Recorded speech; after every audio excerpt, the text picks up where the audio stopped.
राम मंदिराच्या लोकार्पण सोहळ्याला अवघा 1 महिना उरलेला आहे। राम मंदिराच्या या दैदिप्यमान सोहळ्याची तयारी सुद्धा जोरदार सुरू आहे। अशातच रेल्वेने रामभक्तांना मोठी भेट दिलेली आहे। नव्याने बांधलेल्या रामललांच्या प्राणप्रतिष्ठेसाठी रेल्वेने देशाच्या विविध भागांमधून अयोध्येला जाणाऱ्या 1000हून अधिक गाड्या धावणार असल्याची घोषणा केलेली आहे। प्रभू श्री रामाच्या मूर्तीचा अभिषेक झाल्यानंतर 23 जानेवारी 2024 पासून हे मंदिर सर्वसामान्यांसाठी खुलं होणार आहे। या गाड्यांद्वारे रामनगरी अयोध्या, दिल्ली, मुंबई, चेन्नई, बेंगळुरू, त्यासोबतच पुणे, कोलकाता, नागपूर, लखनौ आणि जम्मूसह अनेक प्रमुख शहरांशी जोडलं जाईल। त्यामुळे भाविकांचा प्रवास सुद्धा सुलभ होणार आहे।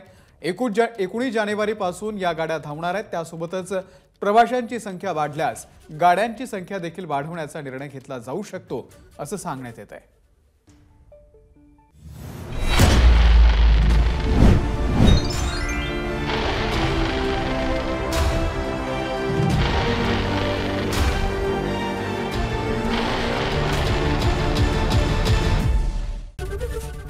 एबीपी माझा, उघडा डोळे बघा नीट।